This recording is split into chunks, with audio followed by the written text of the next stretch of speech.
तो वैद्युत द्विध्रुव की अच्छी स्थिति पर वैद्युत क्षेत्र के लिए हम सबसे पहले क्या करेंगे, एक वैद्युत द्विध्रुव ले लेंगे जिसके पर एक आवेश -q है और दूसरे पर +q है। इनके बीच की दूरी हमने कितनी मान ली, 2l मान ली। इसका मध्य बिंदु हमने कितना मान लिया, O मान लिया। -q आवेश किस पर रखा हुआ है, A बिंदु पर रखा हुआ है। +q आवेश किस पर रखा हुआ है, B बिंदु पर रखा हुआ है। ठीक है। इसके मध्य बिंदु से इसकी अच्छी स्थिति पर कोई बिंदु क्या है, P है। अच्छी स्थिति हम पहले बात कर चुके हैं कि इन दोनों को मिलाने वाली रेखा कि अनुदिश जो भी अक्ष होगा वह क्या कहलाएगा, इसका वैद्युत द्विध्रुव का अक्ष कहलाएगा। तो इसके अच्छी स्थिति पर एक बिंदु P है जहाँ पर हमें क्या करना है, वैद्युत क्षेत्र की तीव्रता को ज्ञात करना है। ठीक है।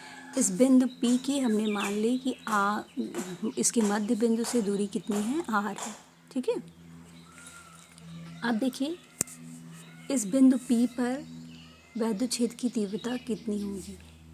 तो सबसे पहले हम बात करें कि यहाँ पर दो आवेश हैं, इन्हीं दोनों आवेशों के कारण क्या होगा, इस बिंदु P पर वैद्युत क्षेत्र की तीव्रता होगी। ठीक है। तो सबसे पहले हम बात करते हैं कि P बिंदु पर जो +q आवेश आपका रखा है उसके कारण वैद्युत क्षेत्र की तीव्रता कितनी है। तो P बिंदु कहाँ, ये आपका क्या है, +q आवेश कहाँ पर रखा है, B बिंदु पर रखा है। ठीक है। तो हम इसके कारण जो वैद्युत क्षेत्र की तीव्रता है यहाँ पर कितनी मान लेते हैं, EB मान लेते हैं। EB बराबर हमारा कितना हो जाएगा, अगर हम बात करें किससे, EB बराबर आपका कितना हो जाएगा, 1/4πε0 Q/r-l का स्क्वायर। r-l का स्क्वायर क्यों हो जाएगा, देखिए ये पूरी दूरी हमने मध्य बिंदु से ली है और अब हमें बात करनी है कि ये इतनी दूरी कितनी होगी, है ना, B बिंदु से इसकी दूरी कितनी होगी। यानी अगर ये BP है तो BP बराबर आप क्या कह सकते हैं, r-l। ठीक है। तो इसीलिए EB बराबर कितना हो जाएगा आपका 1/4πε0 Q/r-l का स्क्वायर। और देखिए ये तो था इसकी परिमाण की बात, है ना, क्योंकि आप ये परिभाषा में पढ़ चुके हैं जब वैद्युत क्षेत्र की तीव्रता पढ़ रहे थे तब। ठीक है। परिभाषा में नहीं, ये फॉर्मूला आप निकाल चुके हैं कूलाम के नियम से।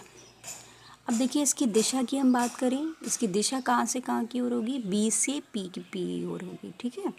B से P की ओर, ये देखिए एरो से हमने EB दिखाया हुआ है। अब देखिए इसी P बिंदु पर बात करते हैं कि जो -q आवेश रखा है इसके कारण भी कोई ना कोई वैद्युत क्षेत्र की तीव्रता होगी। तो P बिंदु पर -q आवेश के कारण वैद्युत क्षेत्र की तीव्रता को हमने मान लिया EA। ये इसलिए मान लिया क्योंकि जो हमारा -q आवेश है वो कहाँ रखा हुआ है, बिंदु A पर रखा हुआ है। ठीक है। अब EA की बात करें तो EA बराबर 1/4πε0 Q/AP हो जाएगा। और AP में देखिए ये दूरी हमारी R है और जब आप AP निकालेंगे तो ये L उसमें क्या हो जाएगा, जुड़ जाएगा। तो EA बराबर आप क्या कह पाएंगे, 1/4πε0 Q/r+l का होल स्क्वायर। ठीक है। अब इसकी अगर हम दिशा की बात करें तो P से A की ओर हो जाएगी। ठीक है।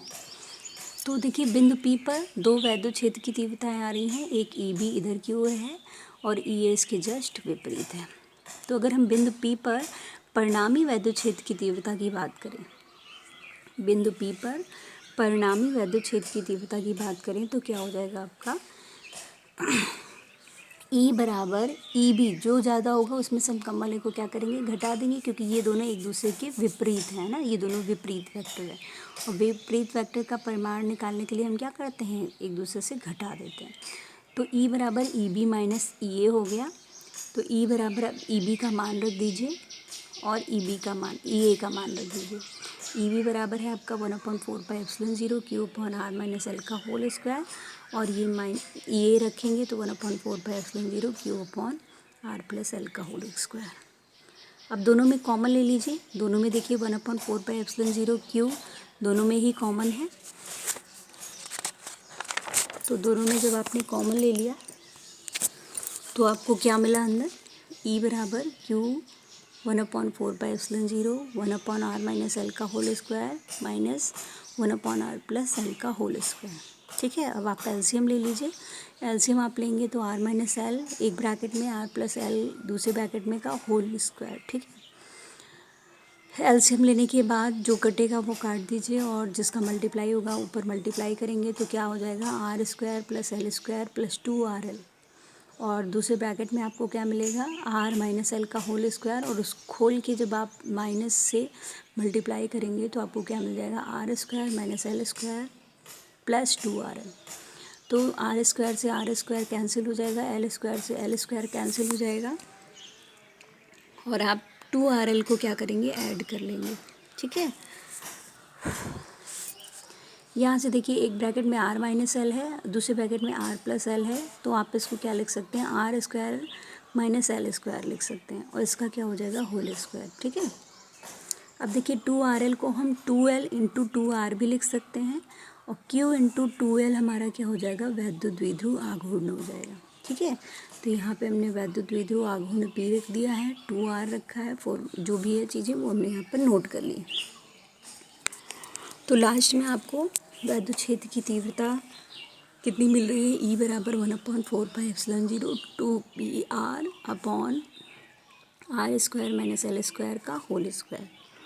ठीक है, तो ये कब है, ये आपकी वैद्युत क्षेत्र की तीव्रता आ रही है। लेकिन अगर मान लीजिए एक कंडीशन हम लगा देते हैं कि हमारा जो एल है, ठीक है, जो स्मॉल एल है वो आर से क्या है काफ़ी छोटा है, तो जब एल आर से काफ़ी छोटा होगा तो जब आप उसका स्क्वायर करेंगे तो वो और भी छोटा हो जाएगा।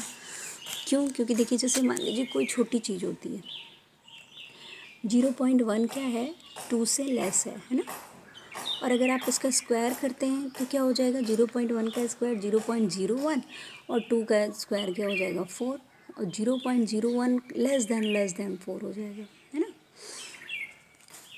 तो इसी तरीके से हम क्या कर सकते हैं,